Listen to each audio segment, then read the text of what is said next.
Your employees are your most important asset. I think it's a no-brainer. Because without them, you have no business, you have no company, you have no profit, you have nothing, right?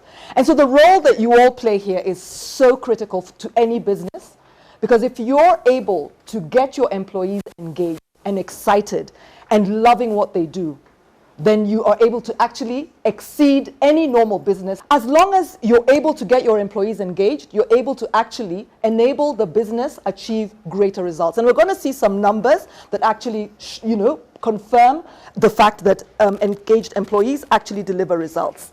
Now, if you think about happy, engaged teams, fact, they do better work, they are much more innovative, they are much more collaborative, and they have lower attrition and higher loyalty. Anyone disagree with that? Anyone disagree with that? They tend to actually deliver much better. But just in case we want to really confirm that they're able to deliver, let's look at some numbers that actually talk to that. They actually deliver 50% better performance when they're happy and engaged versus less engaged teams. In fact, this is a study from Gallup and a Deloitte study as well. You get 21% greater productivity from teams that are engaged, that are happy and engaged. You get to increase sales by 20%. Actually, it's been proven, 20% increase in sales. You reduce absenteeism by 41%. And I think everyone here in this room knows when guys are absent, it's a cost to the company. You know that thing of, somebody wakes up in the morning and decides, oh my God, I can't even bear the thought of my boss's face. I just feel malaria. I can't. And they call in sick. Or they call a relative and they say, please write me a letter. The relative who's the doctor in the family, who just quickly gives the letter, sick off, sick off, sick off, sick off. It has a cost to it. And of course, when they're engaged, we know that they're less likely to leave. I once worked in a company, and I used to joke and tell them, but you'll have to haul me out of here at 80 with a bent back and a walking stick. Because I loved my job so much, I was not going to go anywhere. Engagement comes from the heart, happiness comes from the mind. Okay, fantastic. Great perspectives, great perspectives. So here's what this author had to say. He says, an employee can be happy and still not be productive. True or false?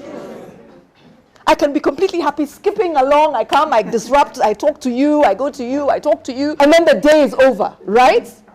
So I can completely happy, I'm getting paid, I'm just disrupting guys, I work for 2 hours out of 8 or 9, I can be completely happy. He also says, employee engagement is not the same as employee satisfaction, because an employee can be satisfied and still fail to go the extra mile. What do you think? Yes? Anyone know? It's quite controversial, quite an interesting perspective. But if we even think of ourselves as individuals, think of a time when you were really happy but maybe not so productive for whatever reason. Maybe the boss is away, so the cat's away, the mice are playing. That concept? It's really possible. And it starts to beg the question, when we think about engagement, what exactly is it? How are we actually defining this engagement? And what are some of those factors that come into play? So let's define engagement, employee engagement specifically. And I want to define this because actually as we've been talking, we're assuming employee engagement means I'm at work and therefore I'm engaged. I'm at work and I'm doing some work and therefore I'm engaged. Or I'm employed and therefore I'm engaged. No. It can be defined as a situation where an employee is emotionally invested in the company. Remember I told you how I used to feel, me siendi mahali, I'm not quitting and I'll not be and I'm here to stay. You're so emotionally invested, you love what you do. The employee cares whether the company succeeds or not. They will defend it when it is criticized. And they approach their work with, that enthusiasm where you're thinking, how are you this hyper at 7 in the morning, please? It's Monday, we have meetings from dawn to dusk. Why are you so enthusiastic? Have you guys got any colleagues that are like that? They skip to work and they skip home in the evening. And I mean, they're just like on steroids, you know, in the way that they're functioning. The commitment your people have to the organization and its goals. When we think of employee engagement, that's what we're talking about. They are so invested emotionally, you know. Do you know some companies or some individuals who just kind of come into work, do the bare minimum? They don't care if it's mediocre or not, wherever. They've got such a whatever, you know, neither here nor there kind of attitude. They're not necessarily engaged. They're employed, but they're not engaged. So as you think about employee engagement, start to look around within your organization and you can see who's engaged. And you know what's really interesting about engaged employees? They tend to be influencers. Somehow they've got this energy, this attitude that will tend to influence their immediate circle, whether it's their teammates or their friends that they hang out with. And so those become very useful resource people. They become champions for you as HR as you're trying to influence, you know, the attitudes, the culture, you know, and how people, you know, interact and engage and you know, become ambassadors for the business. So when you're thinking about even initiatives that you're launching, those engaged employees become very interesting and very useful resource people. Yeah? And so it's a really good point. Actually, I'm really glad you brought that up. Because what then becomes your role as HR when it comes to these kind of employees? You have to know who they are. Because they're disruptors, actually, and not in a positive sense. They never go for leave. Why? So that they can be paid their leave or what? To protect their job. Yeah. So it raises a very interesting point, which comes back to this point around culture. What do you think the fact that this employee is able to survive and navigate and he's going to be there or she's going to be there until the day they die, and they're there disrupting, scuttling things qua ground, you know, what do you think that says about the culture? Is there something that we can glean out of that? The leadership is wanting. Yes. Because that's a very good point. It's interesting that they're able to survive and thrive by doing that. It's telling, very telling of the culture of the organization, and that there's some dysfunctionalities in the culture that need to be looked into. And culture is not just a remit of HR. It's actually it starts at the leadership, to your point. Any other comments on that? When we think about this individual who is completely disrupting things, but up there playing the goody two shoes, I believe in the change, I'll be a champion for change. What else do you think? How do we hold such people to account? I once worked in an organization, and I remember what I really loved. We were going through this phase where, you know, we were having conversations about the culture and whether we were in a culture, an enabling environment, or a culture that enables people to really be their best and to thrive. And we actually had behavior codes. Because maybe I'm there scuttling things and then I'm there being the goody two-shoes to the bosses. That's a behavioral thing. Now, if there was a behavior code that talks to the kind of behavior that is expected and talks to the values of the organization and talks to me living the values and that being recognized and rewarded, you would probably see a shift. In fact, what we did, if I'm to give you a specific example, we actually articulated 6 values in that organization. I still remember them to this day because there was a whole initiative to get people to understand and to know the values. You had a little values thing on your desk and so on. And then we introduced a program about living the values and what that looks like. And at the end of the year, you could nominate people who lived the values. So like I was constantly nominated for passion. I don't know why. Thank you so much, thank you. I still can't figure out why. But anyway, I was always nominated for passion. And there was a value around accountability. And so what people would do is, I don't just say, okay, I'm nominating Grace and that's it. I'd have to substantiate. She did this and this during this initiative, and therefore that really demonstrated accountability. It enabled the team to do X, or it enabled the company to achieve Y.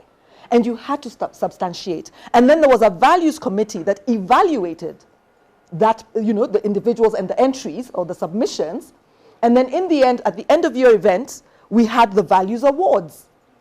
And the person who won the most sort of nominations, basically, on top of getting really wonderful gifts, massive TV, way back in those days when TVs were this size, they would get a massive TV, you'd get a holiday to the coast, a holiday, blah, blah, blah. The values champion got put on the Hall of Fame. We had a Hall of Fame in the auditorium, Hall of Fame, and they got an all expenses paid trip, business class, to Atlanta, to the headquarters, to meet personally, one-on-one, with the chairman and CEO. Breathing the same air. Guys, it's a big deal. It's a big deal. Let me tell you, we lived those values. Stato, all expenses paid, business class plus 5-star hotel plus meeting the chairman, breathing the same air. Wow. And it was a really big thing. And so we lived the values. But you see, you've got to do something very intentional and deliberate and obvious to get people to actually have the right behavior code. Sometimes it's a blind spot. People don't even realize. The guy who is disruptive, he probably even has no clue that he's not a good employee, or rather his behavior is wrong and goes against the grain. He probably doesn't even realize it. So sometimes you want to have an intervention that's very specific across the board so that everybody has the same understanding of what's expected of them. Okay? So I'm going to move on because I'm conscious of time. Just a quick summary when you think about culture. Culture is how we do things around here. It's a nice kind of simplified way to define it. And it's all about the spoken and unspoken stuff, isn't it? The behavior, the mindsets, the social patterns. Have you ever been in an organization? Think about when you first joined a certain organization. And then you did something a bit unexpected. And then guys are looking at you and say, did you see? But nobody told you it's not done. Or maybe you were very hyper, kumbe guys are serious and stone-faced. And there's also a fine balance between being your authentic self and conforming. And I think a good culture is a culture that allows people to embrace their authentic selves and bring their best selves to work. Because we're in the office for 8-9 hours, plus the X hours that we work at home.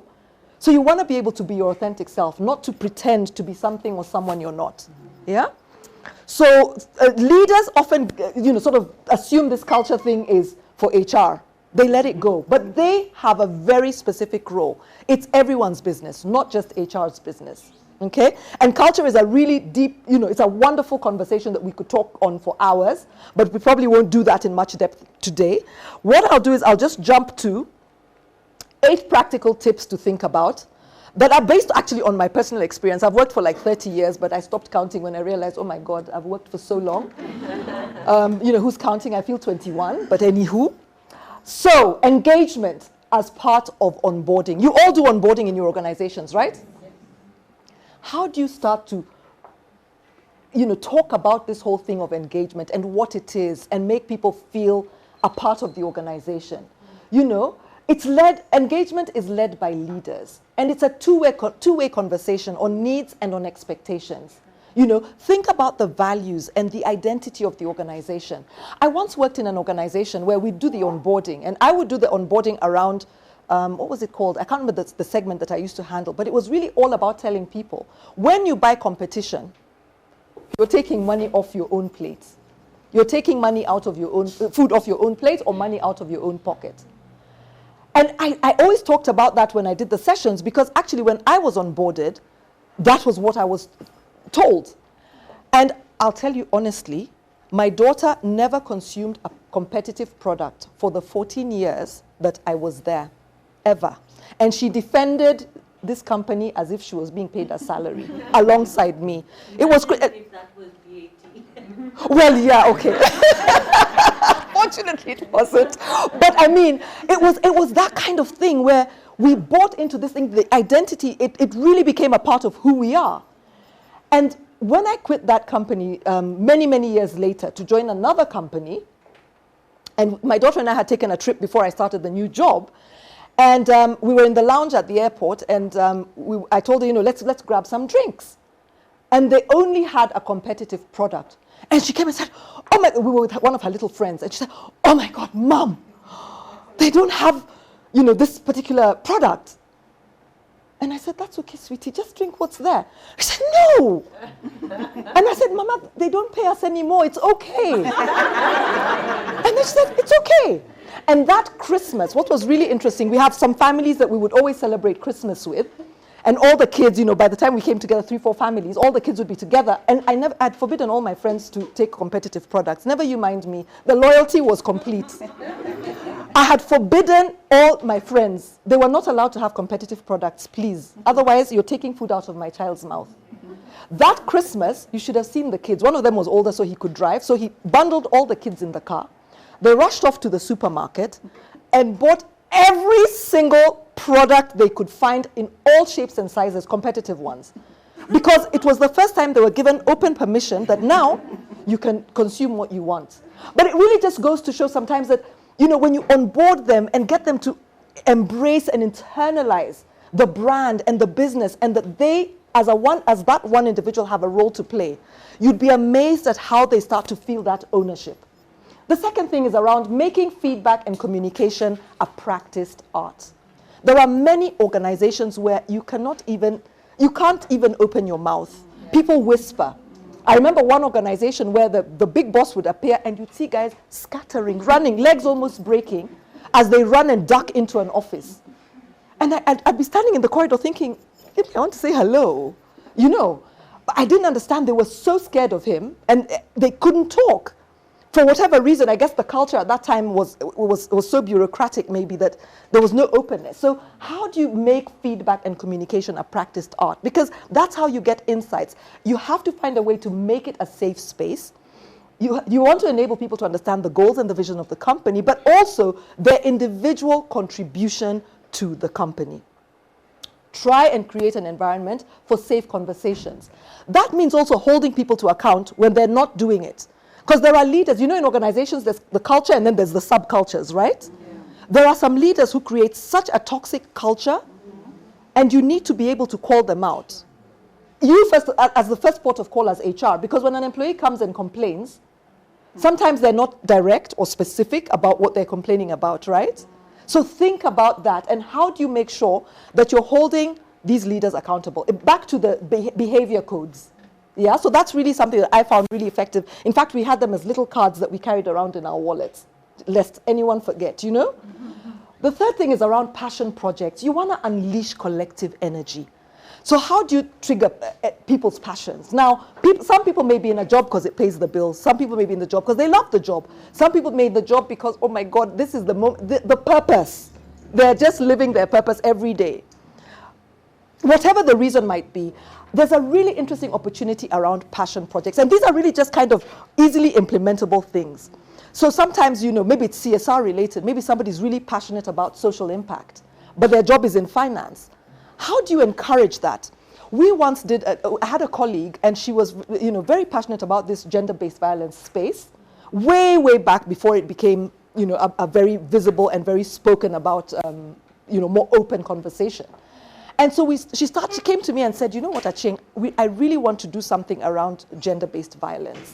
I know it's not one of the things that we're doing as an organization. How can we do this? So we got together, put together a proposal, which we pitched to our boss to say, that time Nairobi Women's Hospital had just started. And we said, they're focused on women. We want to partner with them and do something and raise money. And we went to the boss, and he was gracious. He said, let's start a matching program. For every shilling or dollar you guys raise, we will match it as an organization. And he wrote me a check there and then for $700 towards that initiative. And I remember thinking, wow, this is crazy. It became in fact, we called it I can't remember, we gave it a cool name around, boxing away violence or something, gender-based violence or whatever. But that became such a big passion project, and we were amazed at how mobilized people were. People wrote checks, people came with their cash, people put money in. Because everybody has, at that time it was focused on women, everybody has a mother, a sister, a daughter, an auntie, something. So it was relevant to guys as well as the ladies, yeah? So sometimes there's interesting opportunities to really drive passion projects. The fourth is around employee well-being and putting in place a well-being program.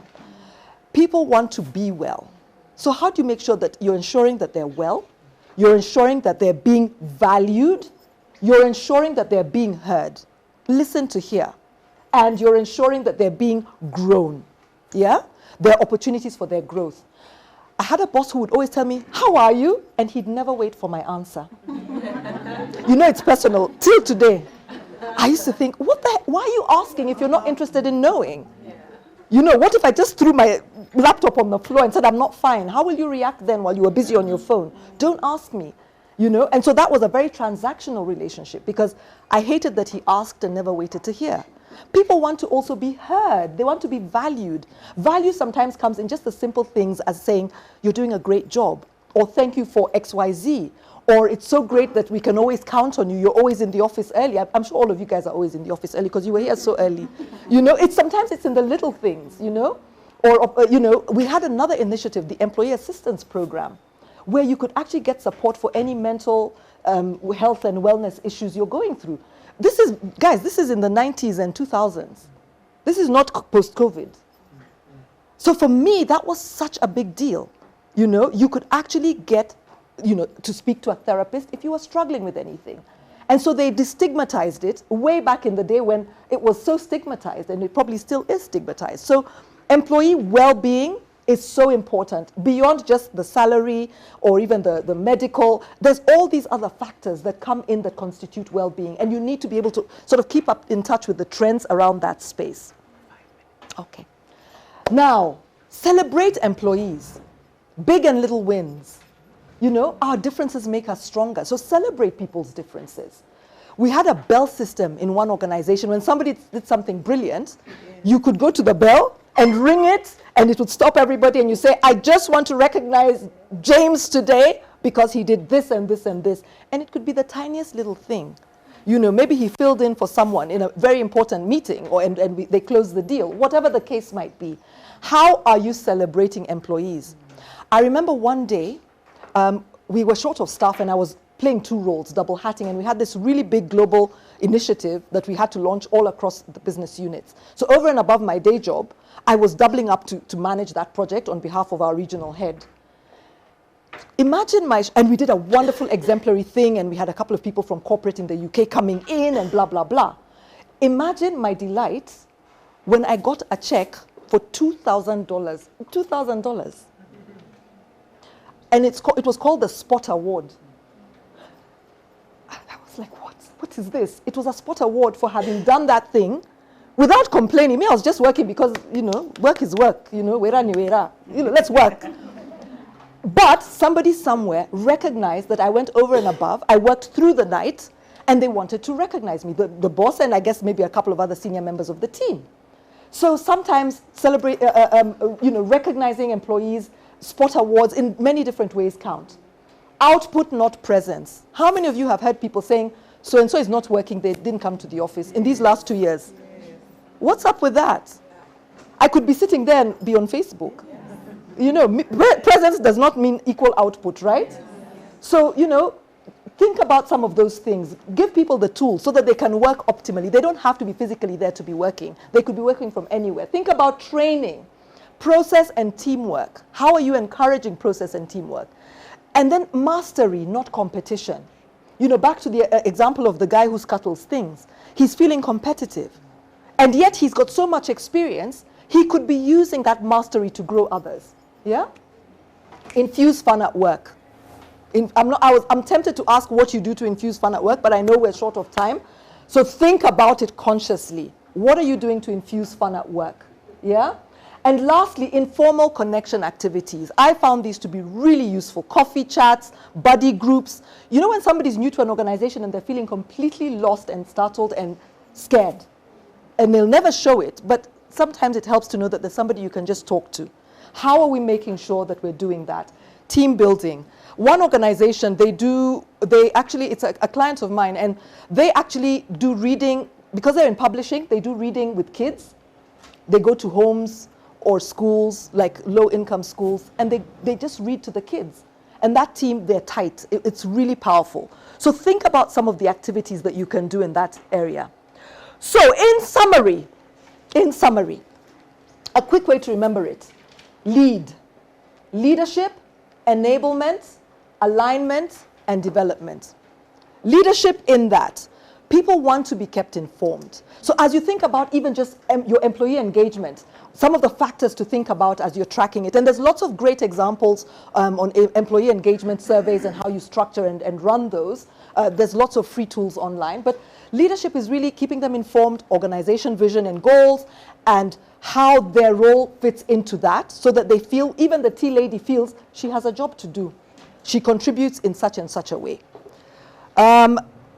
Enablement, the tools, the learning and development, the structures that you're putting in place, the systems that they have that enable them to do a good job, enable them to deliver, and enable them to thrive.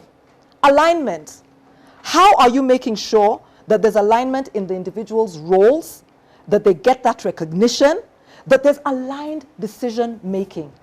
Not a curveball where they've made a decision with a customer and then they come back and then suddenly the boss says, no. Alignment is a big part, and tracking how aligned they are, that they feel supported, is really an important part as you track employee engagement. And then development, straightforward. People want to grow, people want to learn. How are you creating structures, programs that enable them to learn? Whether it's learning in the context of their current job, whether it's learning in the context of their career aspirations, where they want to go, and having those conversations and enabling those conversations. I've just finished a project with an organization. They have 500 employees. Half the employees are women. And they've just started a mentorship program for the women. And we've designed it so that it's focused on career development and growth, all the tools, all the guidance, because sometimes an individual might not really know how to approach it. So what are you doing to make sure that that development aspect with their career aspirations and dreams and plans, that you've got a structure in place to enable them to follow through and grow in their careers?